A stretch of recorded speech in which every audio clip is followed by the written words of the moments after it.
So you probably recognize what I'm seeing as kind of the circular element that, okay, on the one hand, oh, blacks, you've got good reason not to trust the police. And if you raise somebody to believe you got to be careful about police, you're going to have situations where a guy's running from police when he should be doing exactly what the police said. And if you run from the police, nothing good happens in those situations. I would agree with you that nothing good happens, that's for sure. But enough times, enough people have direct experience in your own life, and you have your own experiences with very negative interactions with the police. Because see, this is on both sides of the interaction. This is not just black people fearing the police. Police fear black people too. And we can talk a lot about that if you want. Things go wrong because this interaction has problems on both sides. But what we're talking about is a situation where somebody like this kid has heard these stories. I mean, your initial question to me is, why would he run? Why would anybody run? You and I wouldn't, but lots of people just don't live in the same world that you and I do. And because of that, there's fear and difficulty on both sides of these interactions, and things tend to go real wrong. And you look at what's in the media, you look at what gets reported, you look at the things that go terribly, catastrophically wrong.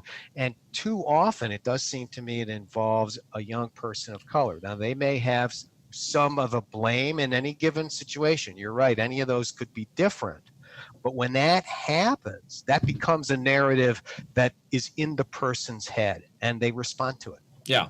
But is there a risk that by talking about cases such as the one you talk about in your book, by elevating these rare situations, because as you point out, this is the exception rather than the rule, that people tend to overblow in their mind the extent to which cops are racist or you need to fear cops, etc., when we all generally seem to subscribe to the idea that, 99% are good, there's bad apples, but let's not let those bad apples ruin it for everybody else. And let's not focus on the bad apples. Let's focus on the 99% that are good.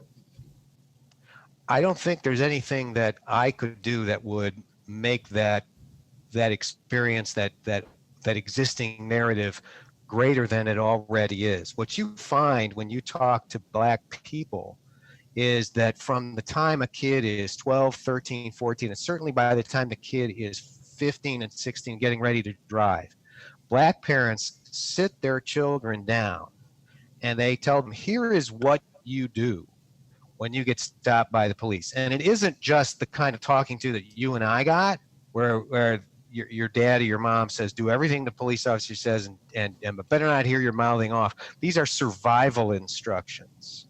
They are where you put your hands, and here's what you don't do, and don't move. And this kind of thing is instructed into people from an early age because parents know the real danger out there. And when it's already that deep, the danger of me exaggerating it is nil.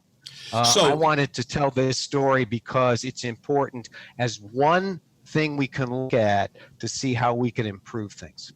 Oh, yeah. And for sure, I don't mean to call out your book. I think talking about these things and the issues that it raises is critical, and hence the reason I want to talk to you. But, I do think that anecdotal bad incidents between blacks and police can tend to make it appear that this is a problem that's bigger than it is. When you ask most people, even experts such as yourself, you would still say that, hey, 99% are good.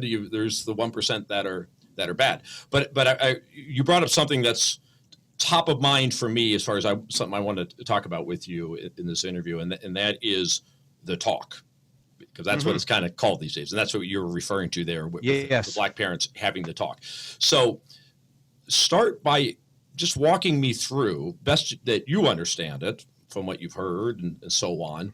What is the talk? Exactly what does the parent say to the child? Well, if you'd like to actually have your listeners or viewers get a sort of firsthand look, there's a video out there I'd highly recommend called Dear Child. You can find it on YouTube.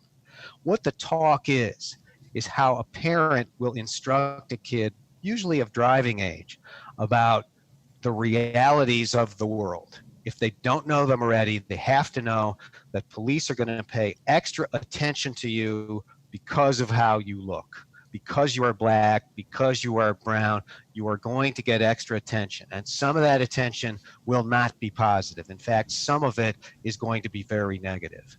And what the parent instructs the child to do is to never lose their cool, to do exactly and only what the police officer says to do, to keep hands in view at all times unless instructed to do something else. If something is said that is rude or nasty or even racist, do not be provoked. Do not say anything. Nobody can win an argument on the street except a police officer.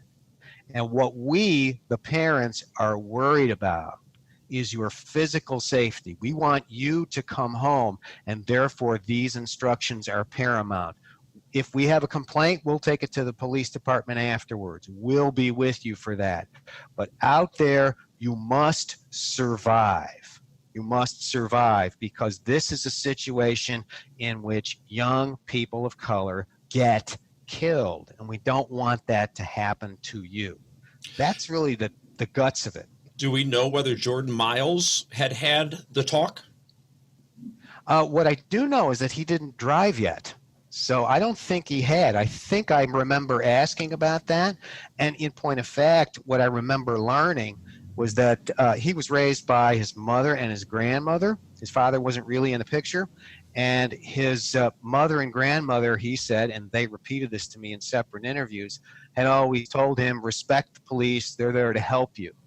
And there was a gentleman who was sometimes in the home as a friend who was a police officer, and Jordan said, I admired him, he was a nice man, and so forth. So he doesn't sound like the type of kid that would have run if he knew that they were police. I know you're saying it could be understandable that maybe he did run and know they were police, but really it seems that he did not know that they were police. Well, that's one piece of evidence that would say he didn't know, yes. Yeah. So going back to the talk, I like everything about that talk, except the part that I question is telling your child, telling them what to do when interacting with police, perfect. Why do you need to add on top of that, oh, and by the way, police are going to be coming to get you, and you're unique and different, and you got to really watch out for them because they don't necessarily like your type, or however you're going to say that, but basically alerting the child that police go after black people. Why is that part important to tell the kid as opposed to simply obey the police? Well, because it's true for them.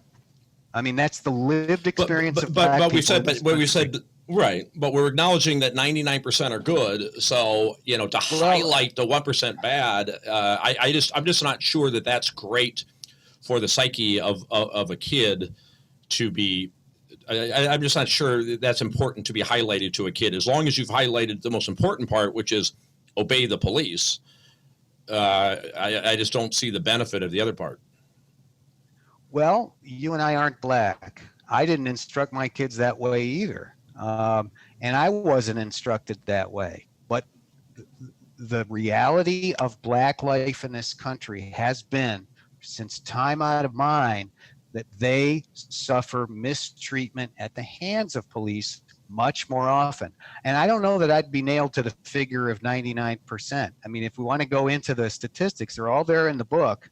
What I would say is most police interactions go ahead and take place without any incident, but it's more likely to happen to people who are black and brown that things go wrong.